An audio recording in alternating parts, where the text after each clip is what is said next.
the way, I wish that as I was listening to your guys' bonus episode when you were talking about Pensacon, I'm like, I wish I'd been watching live because I would have said, put me on the call.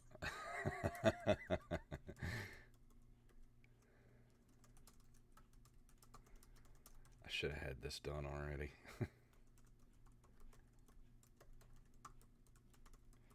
Not having TweetDeck really sucks.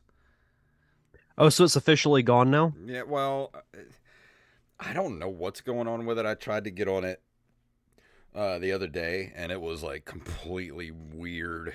Like wanting me to like log, like do all this weird stuff and log back in. I'm like, no, I'm not doing all this. I don't know what's going on with it. So I knew it was gonna stop working Weird. eventually, but I'm surprised it lasted as long as it did.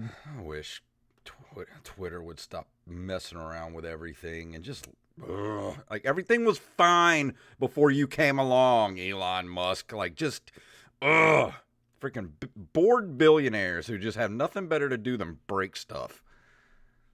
Pretty much. Wish I was a billionaire with nothing else better to do. All right, let me pull up. Same. You know what he could do to make amends, Elon? If you ever, for some reason, hear this, just write us a check for like $1 million. Like that's nothing to you. Just write us a check.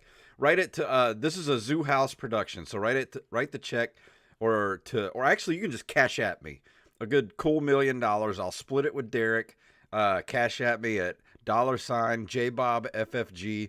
We'll call it cool. We'll call it even right there for messing up Twitter. I think it's a fair trade. Fair trade. Just cool $1 million. That's like, $1 million to him is like, what, like a dollar or two to us. So Pretty much. just drop us a cool million, man, and I won't ever say another. I will sing the praises of Elon Musk if he writes us a check for $1 million. I'll To start off quote the I'll start off every show be like, this show is brought to you by Elon Musk. it's like the great Ted DiBiase once said, everybody's got a price. Mm-hmm. Everybody's got a price. I can't do it nearly as good as he can, but that's my attempt at it. Oh, did you hear before we get started? Record Store Day this year is gonna Mm-mm. have the Randy Macho Man Savage rap album No available on lie, that vinyl. came up on my Spotify the other day. I used to have that CD. Yeah, No, no lie. I've I heard it wonder if before. I've I never wonder had if it. it's still at my parents' house. Oh, you should see if it's still there. If it is, I will. I don't know what I'll do, but I'll do something with it. I got to go to the local record store here. I got a record store that's like half mile down the road, and I'm gonna go and see Hmm. if he'll get me a copy of it for Record Store Day.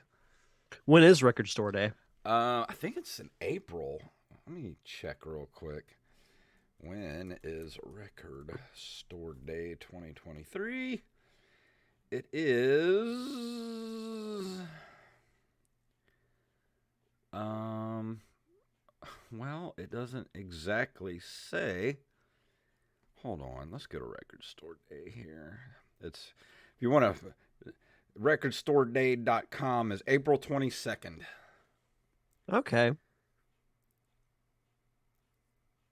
Yeah, I'm gonna go see if he'll save me a copy of that because I would put it in a frame and put it right here It's. behind us. I'll just say this: it's an experience. I'm sure it is. I'm not going to say if it's a good or a bad one. I'll just say that it's an experience. It'd probably do me good if I actually opened up the the news links here before getting started. All right. Oh, you could just wing it. Yeah, well, we'll just wing it. But all right, well, I'm good to go if you are. Yep, I got everything all set. Here we go. In 3, 2, 1.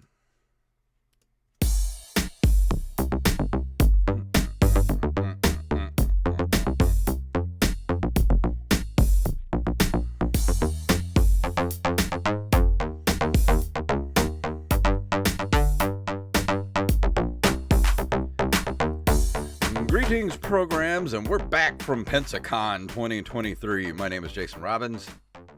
I am not award-winning comedy writer Wally Phelps, but I am award-winning comedy writer Derek Diamond. Yes, so we all three have that distinction now. We're all award-winning comedy writers. Yeah, so the I got a nice surprise this morning when I woke up this morning and checked my email. The feature won not only best comedy but best short film at the London Movie That's Awards, so which is cool. which is mind blowing. That's I amazing. I kind of like what I did with the Parker syndrome. Whenever I started submitting the feature to festivals, I didn't really have any expectations because I try not to get my hopes up too much. Mhm. But that was one that it was a really nice surprise. And then Samantha Savoy, who plays the lead female character Katie, she won Best Actress at that same festival. So That's so cool. good good day for the feature today. I did say that when we won Cannes, that that was the last film festival I was going to submit Monsters Anonymous to. Because this means it's here. It is like 6, 8, what 7 years later. I'm still submitting it to festivals. I submitted it to the Tokyo Film Festival last week because they sent me an email and wanted me to submit. So I was like, okay, fine, I'll do it. So we'll see what comes out of that. That might be the official last festival we ever do. I'm surprised that festivals are still taking it because it was made so long ago. Like all the ones I look at say, Yeah. oh, that it has to be released after like 2019 or 2020. There are a lot of festivals out there that don't have any kind of like time limit like that. It's just pretty much if you have a short film, submit it. Doesn't matter if it's like 20 years old or 2 days old. Interesting. I'm sure I've come across them at some point, but I can distinctly remember just about every festival I look at, they say it has to be made after a certain date. Yeah, because I look at the emails every time film festival will send us an email. I'll look through the rules of their festival and see if they have a time limit. And the ones that do, they never have a time limit. So I'm like, all right, well, I might as well see what happens. For our next either commentary track or next show that Wally's on, we should all introduce ourselves as award-winning comedy writers.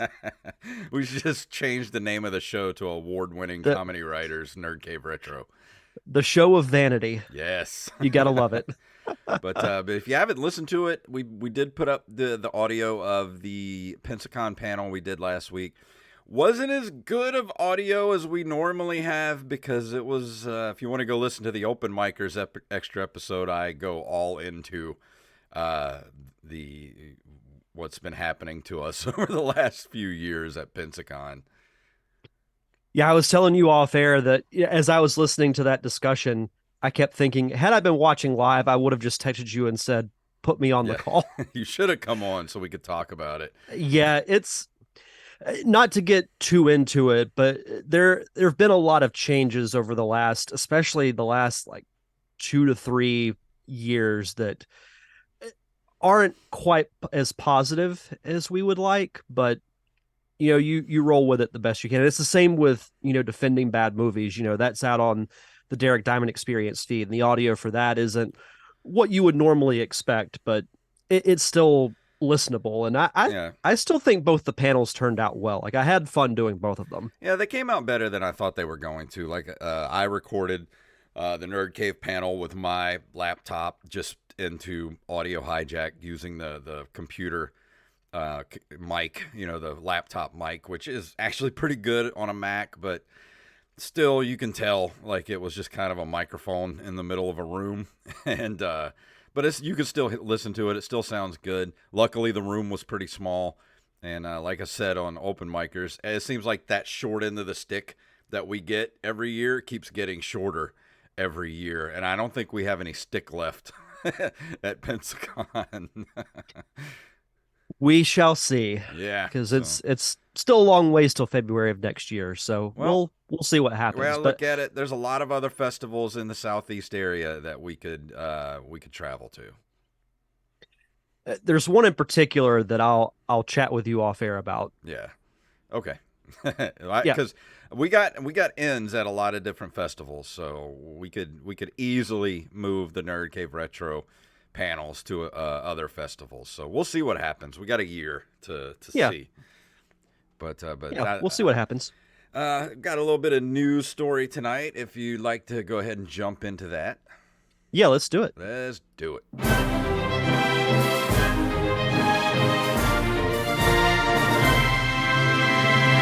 Some of tonight's stories were submitted to us by Armez Jackson, and if you have a story you'd like us to cover, send them to nerdcaveretro@gmail.com. And this is I was waiting for this to come to hit the news cycles from the retrododo.com. And this was written by Anthony Wallace. It's Retro Enthusiast makes an Atari Lynx Mini for contemporary pockets. A French modder has crushed the challenging task of working an Atari Lynx handheld console into a new mini shell, making an Atari Lynx Mini. For those familiar with the original, you know it was anything but pocketable. Beefy might be an appropriate descriptor. Actually, not that second one was a smaller form factor than the original Atari Lynx, but it was still pretty thick. Like that was a thick handheld. He said, nearly 35 years after its release, a clever console enthusiast has managed to bring the new miniature to life in a classic handheld. He said, taking features the original Lynx buttons and a custom miniaturized shell and a new IPS screen upgrade. Let's see. What is the? Did it say on here what his Twitter handle was? I don't remember seeing it.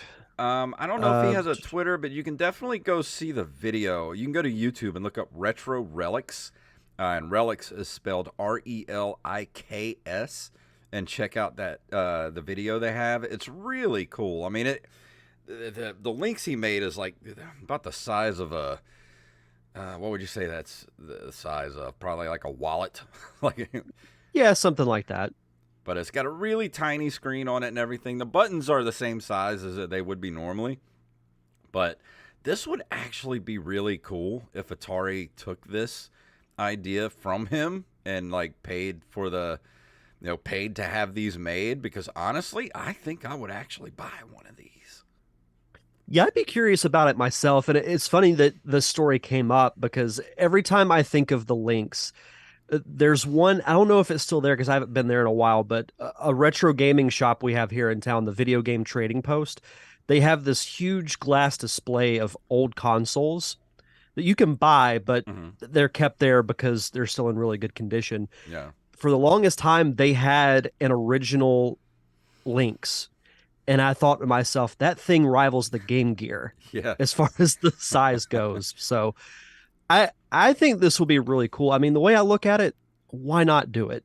Yeah. I I mean, can't foresee them losing, a ton of money off of it. So why not? and with the size of this thing, it wouldn't really be that expensive to produce for Atari. And this seems like something that if Atari would do something like this, it would really do a lot to bring the Atari brand back into the spotlight a little bit if they were to do something like this, because they kind of failed with the VCS, the console they came out with a few years ago. I think they already shut down the online portion of it and everything. Like, it's just kind of dead in the water. But I think if Atari was to start, I mean, they got a lot of accolades for the new Atari, the anniversary collection that just came out not too long ago. Although that was, it was made by another developer, but Atari's got their name on it as a publisher. But if Atari was to do something like this, I think it would really do a lot to bring them back into the spotlight a little bit. I don't think they have much to lose by doing it. So, like Yeah, I said, why not? I mean, we'll see. I would love to have one of these just to have it. Like, I always liked the way the Lynx looked. Even the bigger one, the small, and the chunkier one that they put out later on. I always thought it was a really cool system, but man, this thing was so expensive back in the day. Like, that's kind of why these other consoles, like the Sega Game Gear and this, didn't really survive, because these things were like $150, $200 at the time, and the Game Boy was $79 for like its entire lifespan. Never changed. Well, not to mention with the Game Gear, you had to You pretty much had to have the wall adapter Yeah. because the batteries would last you like 15 to 20 minutes. Oh, the Lynx was the same way. I think Yep.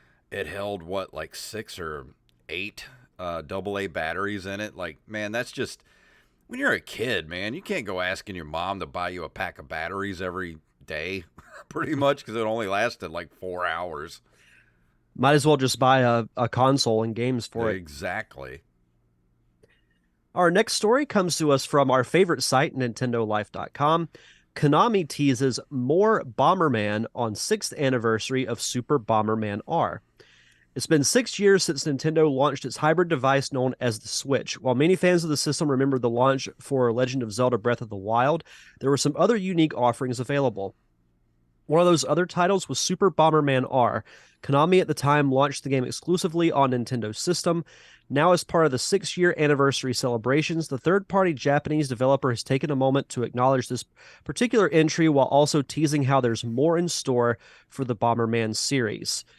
And there's a link to the Twitter article at Bomberman underscore en with some pretty cool artwork, and it just says there's still plenty more in store for Bomberman, so keep your eyes on us for all the latest news. I remember Bomberman being around, but I didn't really get into the games minus the one with Wario Mhm. for the Game Boy. But I think it's cool for fans of Bomberman that the character might potentially be making a comeback. Yeah, I mean, I always like it's one of those games that I enjoy playing when I can play it, but I've never really gone out to seeking out to buy a Bomberman title. But that gameplay I do like. Like, there's been a lot of games I've played, especially newer, quote, retro style games that use the Bomberman style gameplay. And it's really fun. So if they were to bring out some more Bomberman stuff, I think I would actually jump on board and start playing some new Bomberman games because I really do like that gameplay. Yeah, I'd be curious to see what they do, with the franchise. And it's funny that article mentions Breath of the Wild because I started a new game on it Yeah. a few days ago. It's got me sucked back in. See, I would love to start a new game on that, but I really don't want to wipe my save Well, file. so what you can do is you can create a new profile on your Switch, and then you just start Oh, Breath of the Wild and it automatically starts a new game for you. why did I not think of that? I had to look up a YouTube video on ways to have a new Breath of the Wild game without erasing your own. So I'm kind of getting back into that mindset for Tears of the Kingdom coming up in a couple of months. I've been playing. I picked up Horizon Zero Dawn not too long ago for the PS4 on sale at GameStop. That game reminds me a lot. It's very, very. The gameplay is very Zelda-ish, especially like the enemies and stuff.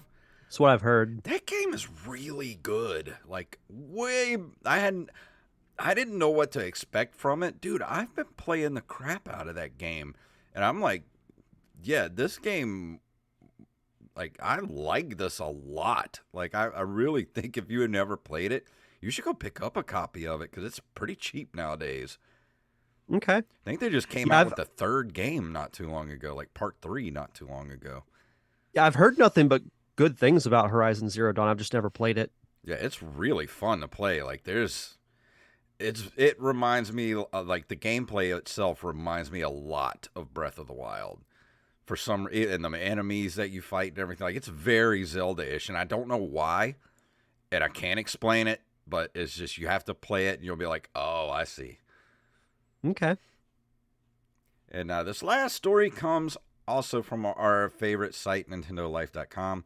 Nintendo expands its Switch Online Game Boy Advance service March 9th. Nintendo originally teased Metroid Fusion as one of the many games coming to the Switch Online GBA library in the near future, and now it has confirmed it will be the first title to expand the service on the 9th of March. This entry in the Metroid series originally made its debut on the Game Boy Advance in 2002. It's also been re-released on a number of occasions across Nintendo's other online services. So what do you think? Are you excited for Fusion to make its way onto the Switch? I'm excited because I never got to play this one. I'm excited because you'll get the chance to play it because I think you will love this game. It is arguably my favorite game in the entire Metroid series. It will remind you a lot of Super Metroid, and this was the game that appeased the more traditional Metroid fans because this came out on the same day as Prime. Mm-hmm. If you didn't like Prime, you could just play Fusion. And I And it's still got a got to get great. Prime. Still got to I get it. I do too. The story is great. The gameplay is just like Super Metroid. I think you will love it. You're speaking my language. It's an incredible game. I really really like it. It's gonna be. This is gonna be the year of Metroid. I'm telling you, this is the year of Metroid. Even if we don't get Metroid Prime 4 this year, which we probably won't, we will get a solid release date though, and maybe on the next iteration of the Switch, which I still contend they will announce some point later this year that there will be a follow up to the Nintendo Switch next year. If it's not called Super Nintendo Switch, I'm going to be a little disappointed. I know Wally's ears are getting red right now because he knows I'm talking about I can't wait to see Twitter tomorrow. him. I like listening to their game, the Dead Game podcast, because they're always talking about how wrong we are about everything. Yeah, it's okay though. Hey, We're they're talking about us. yeah, we're So, not Nintendo. Well, yeah, we are Nintendo fanboys, but we like Nintendo. yeah. I mean, what's not to like about Nintendo? I mean, yes, they have bad business practices, but so does Disney and everything else that Wally likes has bad business practices, but he still loves it and spends all his money on it. So don't hit me with that trash, that trash talk. I just had an idea. So, I'm going to review some kind of wrestling game before like around WrestleMania time to coincide with that. I should stream a tag team match with me and you against Wally and Rampage. I'm down. I love it. We should do that. But yeah, if you haven't listened to it, I know, I always want to pimp that podcast. It's kind of our sister podcast now. It's called the Dead Game Pod at Dead Game Pod, I think, on Twitter, and it is Mr. Wally Phelps, our fact checker, Mr. Wally Phelps, and you hear his lovely voice all over our commentary tracks. It's him and Mr. Carlos Longoria, aka I Am the Rampage. Just started a Rampage. new podcast. I think they're about 6 or 7 episodes in now. Go check it out. You can get it everywhere podcasts are given away for free. So go do that for us. Go give them a follow and give them a listen. Yep, it's a really fun show. But yeah, I'm really excited for Metroid Fusion to drop. I am so looking forward to that. That'll give me something to play until I get through with Horizon Zero Dawn, and then eventually get the remaster of Prime, which I got to get that soon. I want to get a physical copy of it. But yeah, Same. it's too much to play and not enough time to play it. But we are ready to go into this month in video game history. What do you say? Let's do it.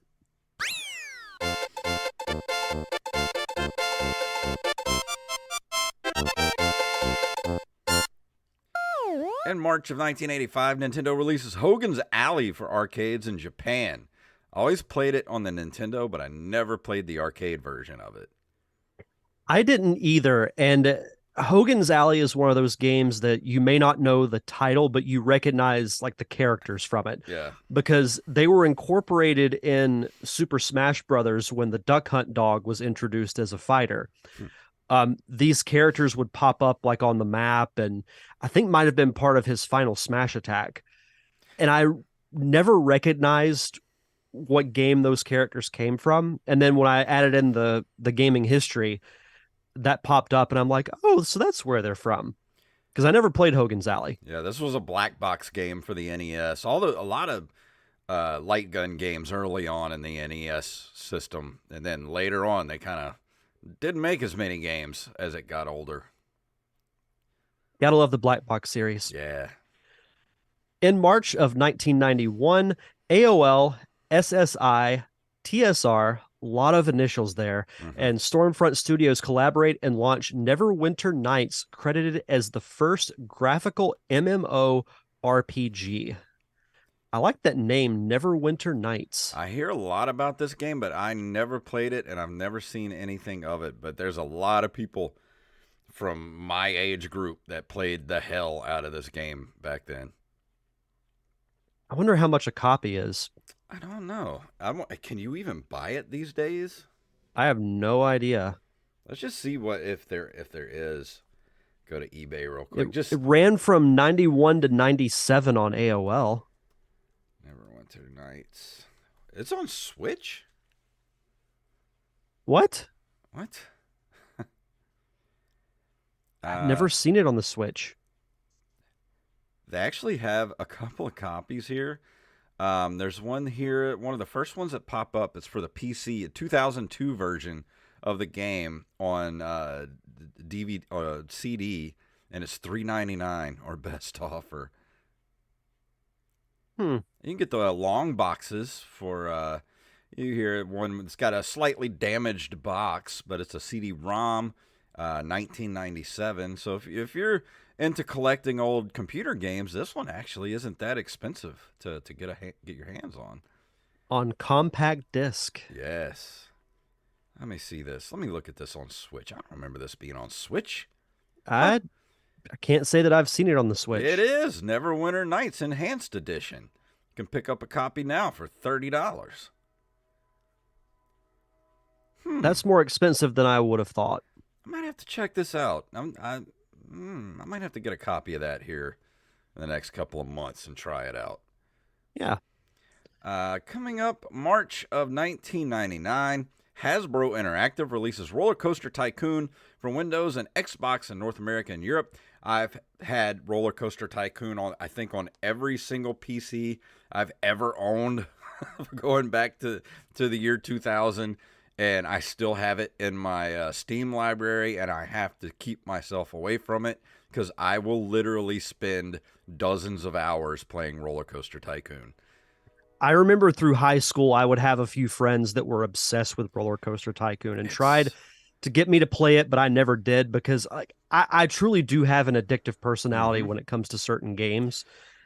That's why I can only play like Smash Brothers selectively. Otherwise, I will play it all day. See, if you're like me and you have that addictive personality, stay away from Roller Coaster Tycoon. I'm telling you.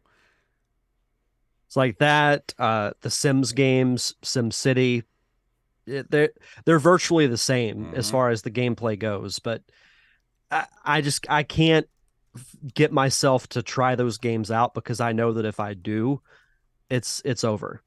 Mm-hmm. It is all over. And last but not least, March 21st of 2003, WarioWare Inc. Mega Micro Games is released for the Game Boy Advance in Japan, which is now also available Mm-hmm. on the Switch. I saw On the that. As part of the expansion packs. I really like the Mega Micro games. It was a complete departure from the Wario Land games. They're just these little games you play that you have to complete the objective in like 3 to 5 seconds. Oh wow. They're a lot of fun. I haven't tried playing them really since they first came out for the Game Boy Advance, but I'd be interested to try it out now that it's easily available to play. I'm gonna But they're a try it lot of out fun. when I get a little extra time. I'm gonna try it out. I really want to jump into the Game Boy Advance stuff because I never got to play any of those games. I really want to play Minish Cap, I do too. but I'm waiting until I know I have time to play it because I know if I start it, I'm gonna drop something else. I'm probably going to play through it before Tears of the Kingdom comes out You know what because we I should know do? once that comes out, yeah, that's going to be the only game I play. Let me know when you start it, and I'll start playing it too, and we'll do a dual review of it. I like it. Let's do it. Yeah. But that brings us to the end of this month of video game history. Before we go into the review tonight, Derek, would you like to do our Patreon shoutouts? Absolutely. As always, we'd like to shout out our awesome patrons over at patreon.com/nerdcaveretro. We want to shout out Brian Piotrowski, John West, Daniel Salmon, Mr. B-Rez Coffee himself, Mike Eveland, Tyler Watson, AxeBlade07, Armez Jackson, Carlos Longoria, aka I am the Rampage, Rampage. Staff Sergeant Sketch, Gus and Penny, Matthew Salmon, Mr. Joey Image, and Mama Diamond herself, Mama Diamond. Donna Diamond. Thank you all so much for your continued contributions and keeping the lights on for us here at the show. Because we are back up to that $50 level, we are resuming our commentary tracks like we did yesterday, Mm-hmm. where we watched the first two episodes of the original run of Animaniacs. I will admit that we watched them, but we didn't really commentate on them. It was, well, we've done that before where it's like the good shows, we don't really like make fun of it, like Yeah. people would expect. It's just us reminiscing about, what life was like at that time. And I Mm-hmm. think that's a lot of fun.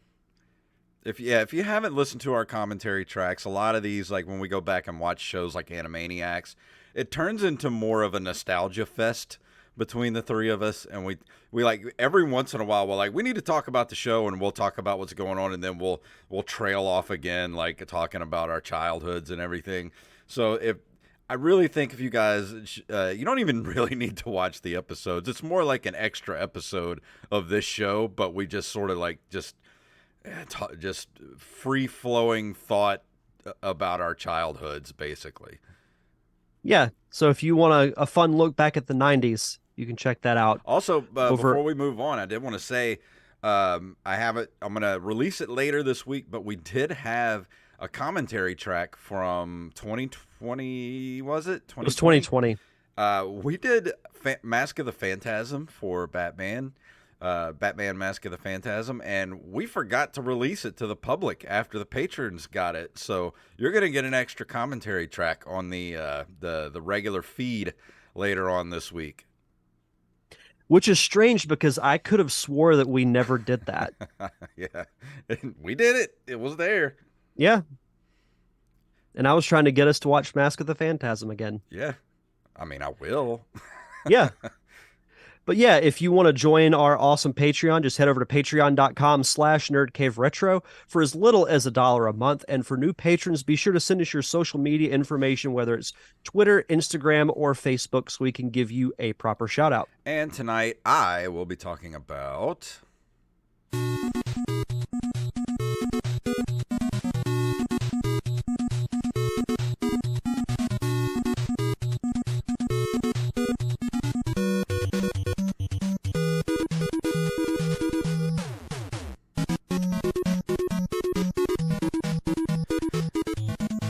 Double Dragon 2 The Revenge is a side-scrolling beat-em-up produced by Technos Japan.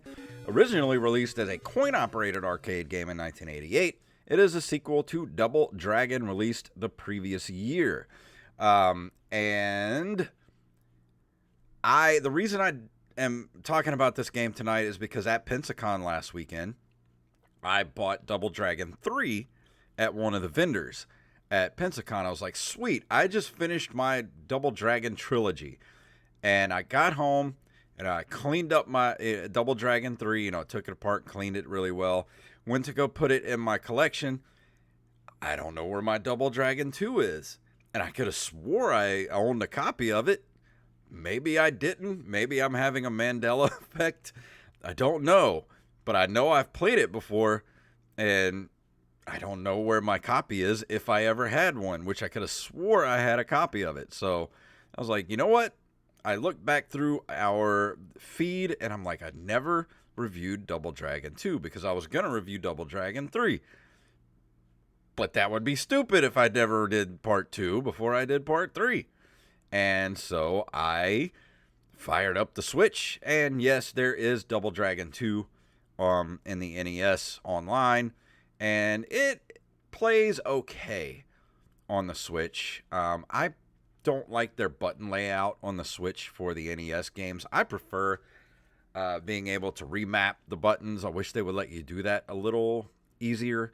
So I ended up just getting... there was a ROM floating out in the ether that I snatched up and threw in my emulator. And used, it's so much easier. This game's so much easier to play on an original Nintendo controller. So I played it that way, which the first time I played through it, I know I've played this game before. I know I have. But the controls kind of threw me off in the game a little bit. especially playing on the Switch, which it's okay. Like, I ended up getting pretty far in this game, much farther than I can in the original Double Dragon, because that game is Nintendo hard. And I think I mentioned that in the original review. Do you remember that? Yes, I do. It's a very clunky tank of a game. Like, it's just not like I have a lot of nostalgia for Double Dragon 2. It was one of those games that when it came out, I remember when it came out, I was a kid, and it was one of those games everybody that had a Nintendo had to have Double Dragon. And I had a lot of my friends that lived near me that had it, and I would just beg to come over and play it at their house until I got my own copy of it. Because it was one of those games that's so fun because it was two player, and you could play at the same time. And that was so cool to be able to do at the time, especially when you have games like Super Mario Brothers and things like that that are two player. It's always one person at a time. It was very rare to have a game where you could play two players at the exact same time, and that was very novel at the time. And Yeah, and this is going to expose my lack of knowledge with this series. I assumed that there were sequels to Double Dragon, but I've never really thought of them. Like you know of the original, mhm, obviously. Like it's one of those Nintendo classics.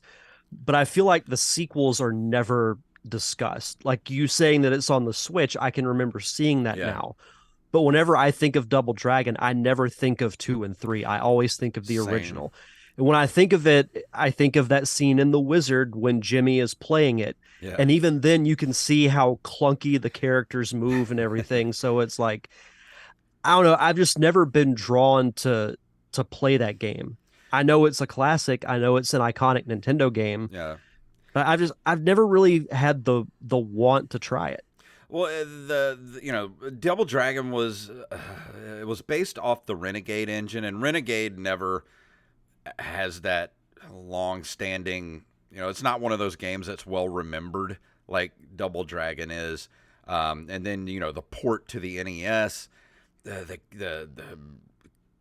characters are so slow and clunky, and the controls are just kind of just. It's like you think Simon Belmont moves like a tank. Play Double Dragon, and you'll know. But Double Dragon was that template for what was to come later. Things like Final Fight, Streets of Rage, all the side-scrolling beat 'em ups. Double Dragon was like the beginning of that craze, and maybe I'm wrong, but that's what it felt like to me at the time. Like that Double Dragon was the game that kind of everything after that was kind of like was like Double Dragon but better. Mm-hmm. And along comes Yeah. oh, what were you gonna say? Oh, no, no, go ahead. I was gonna say, and then along comes Double Dragon 2, and I know this is a much more beloved game than the first game because it is. I would say it is an easier game than the first game. Like I found the combat to be a little better, the movement's a little better, but there's still a lot of stuff about this game that is. I got a lot of problems with it, and we'll go into that. But I didn't mean to interrupt you. What were you gonna say? Oh no, it's not really relevant, so you can continue. But just to quick go over the what was the plot to this game?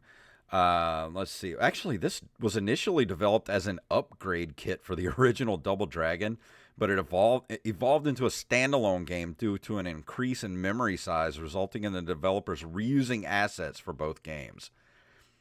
You can Wonder kind how it would have worked as an expansion. I don't know. That's weird. Maybe they for the arcade.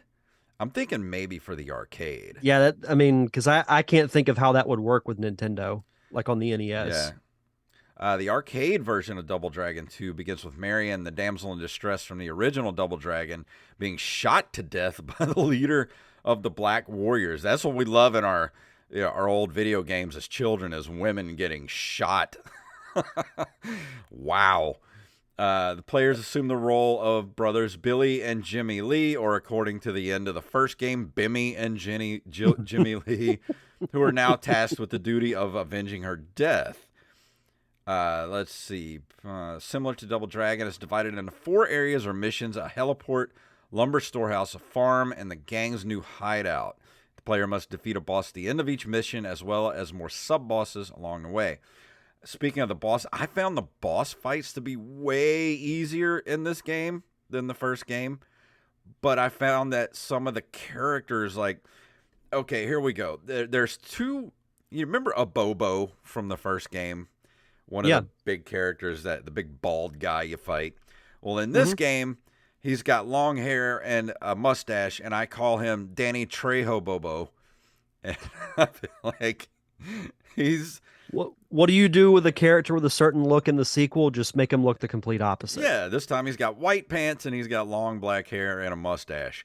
And he seems to be way more of him in this game than the first game. I think he's the hardest character to beat in the game, and he's not even a boss. So, like, some of the boss fights are relatively easy, and a Bobo is just aggravating as shit. And I was about to ask, like, what makes him so much more difficult than the boss fights? He has a longer reach than you. He takes at least 10 to 15 hits to take him down. And a lot of times, one of the things I hate about this game, in the first game, the jumping sidekick always seemed to take everybody down. It was good. But in this game, you just end up jumping over everybody. You can't hit anybody with it. You use it and you jump over them.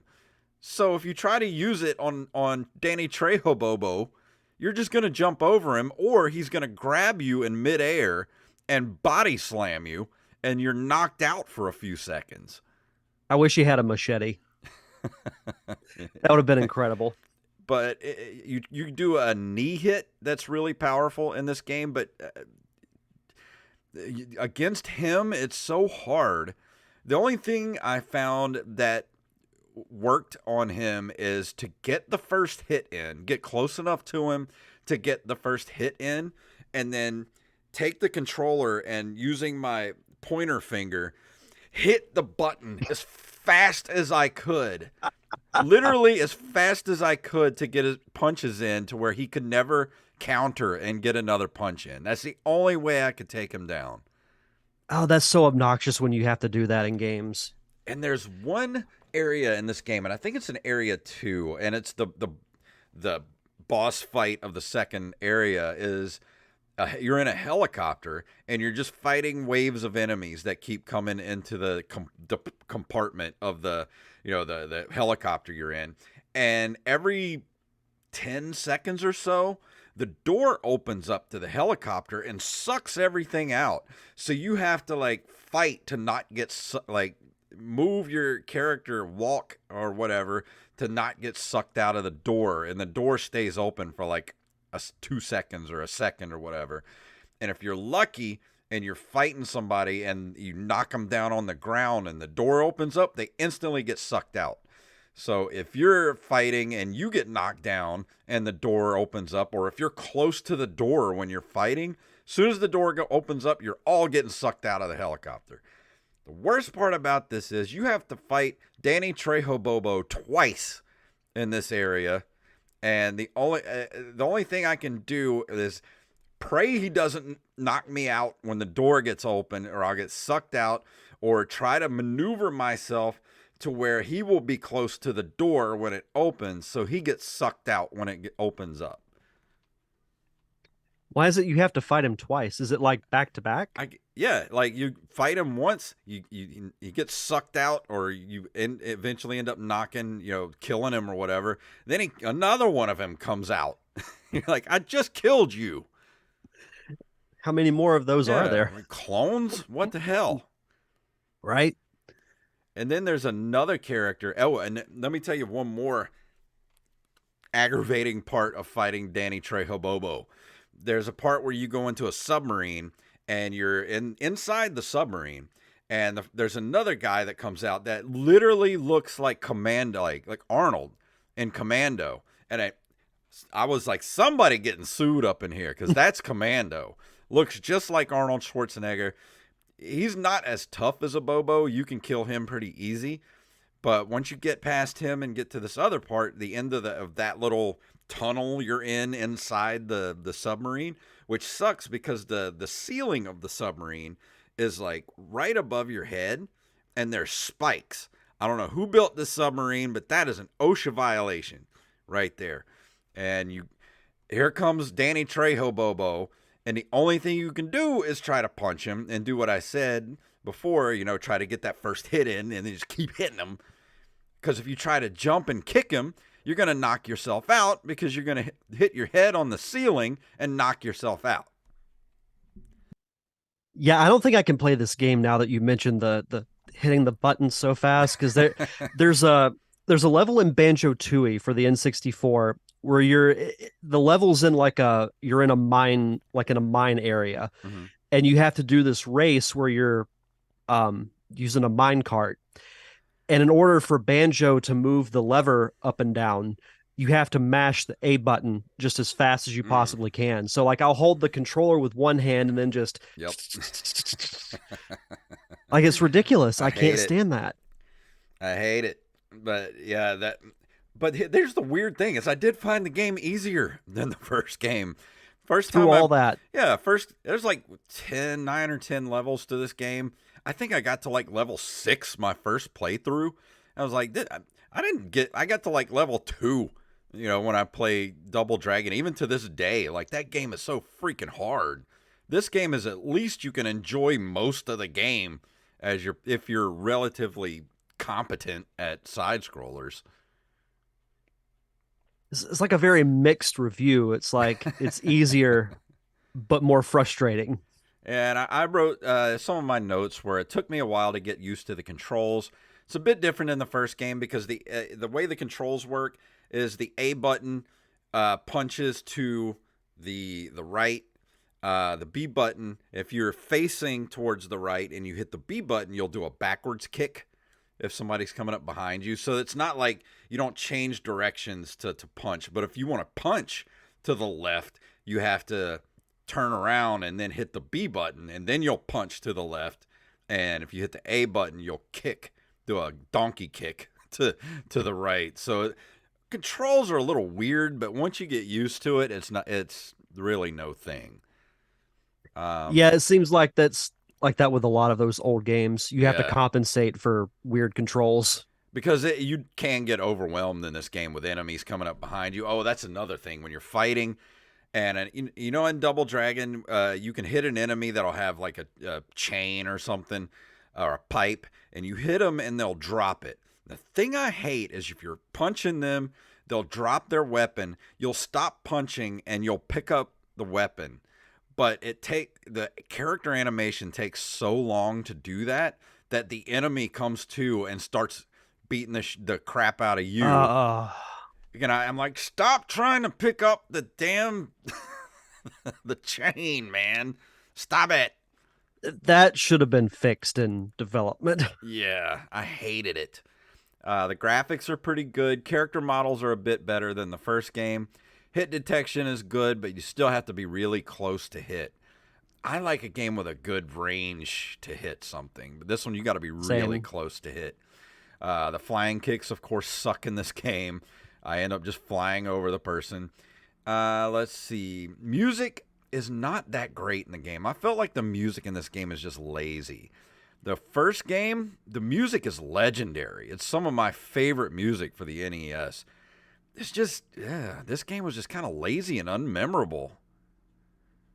And you hate that whenever you have like an original installment with memorable music, and then it's just like they don't care beyond that. Because like I have a little sample here. Like, I played this at the beginning of the review. This is the title screen for Double Dragon 2. It's serviceable, but it sounds like you're about to play like RC Pro-Am or something. And here's the original Double Dragon. Now this is rocking. This sounds like you're,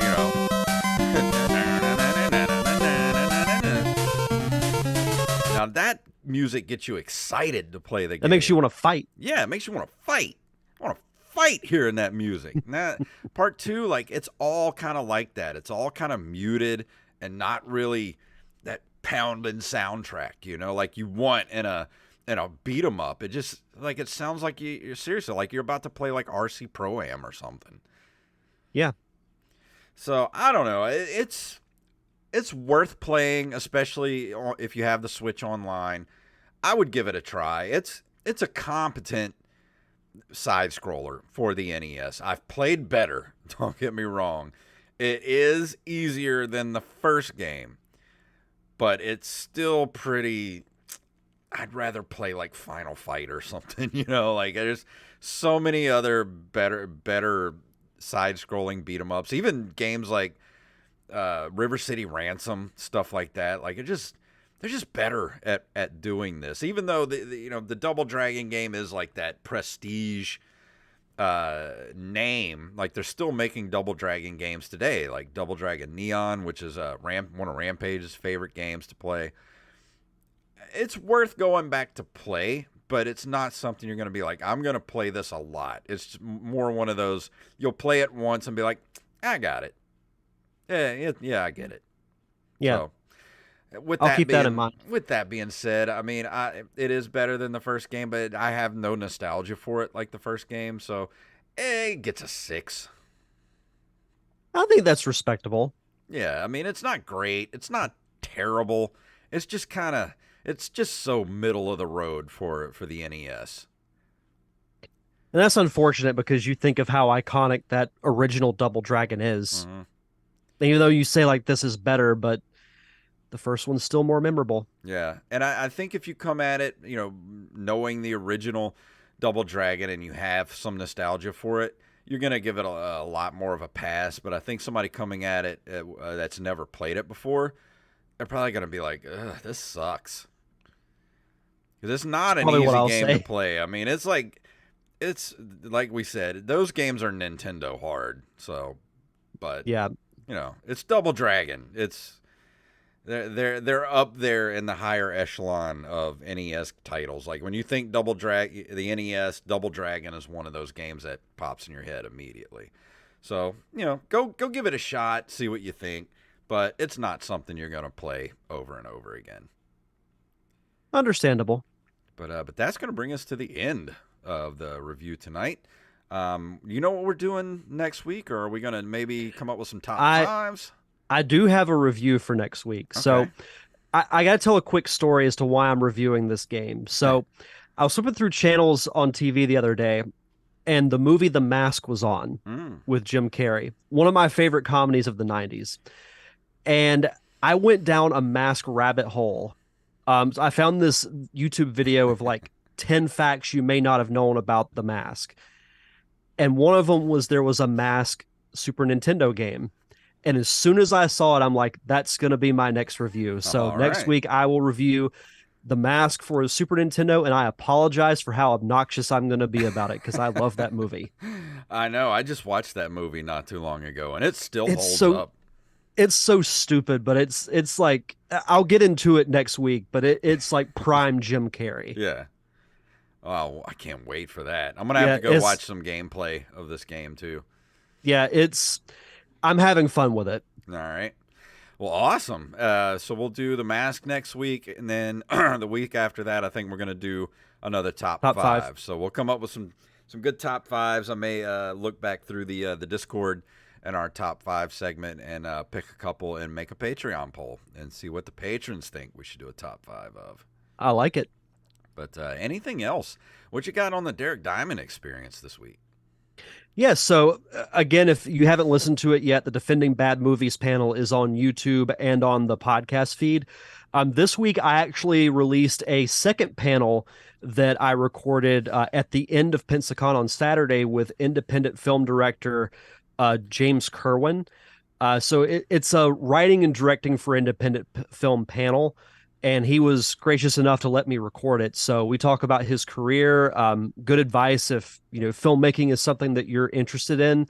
It's a really good discussion. You could check it out on YouTube and on the podcast feed. Just go to linktree.com/DDiamondPodcast. And I will say for next week, next week is the 9-year anniversary of the show. Wow.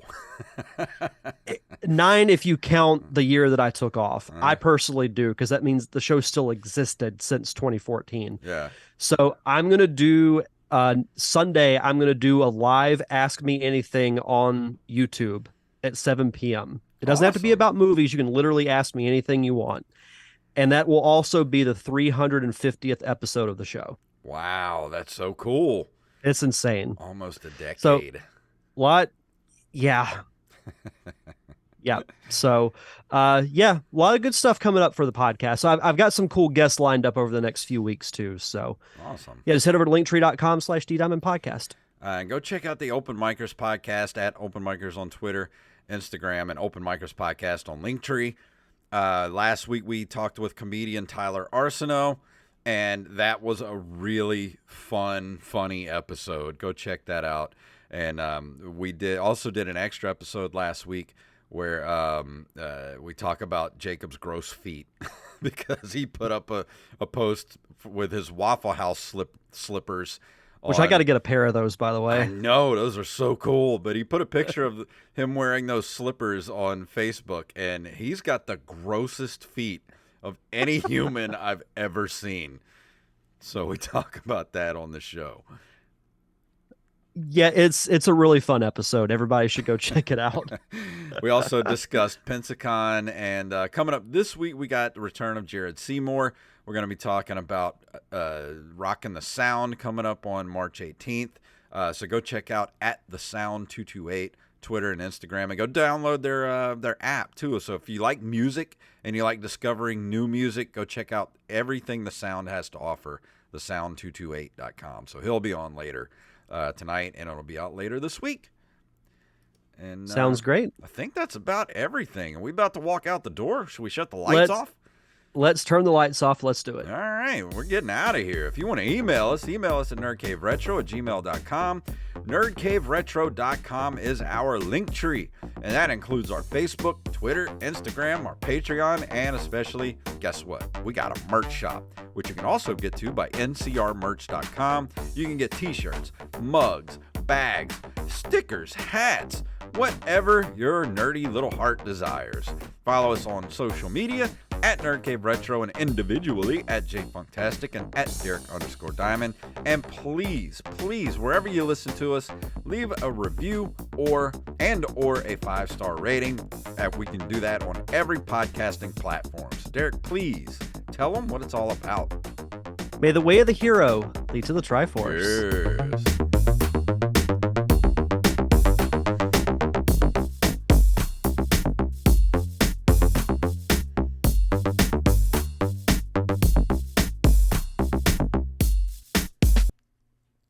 Ah, shoot, where is it? Oh, a fellow checker, eh?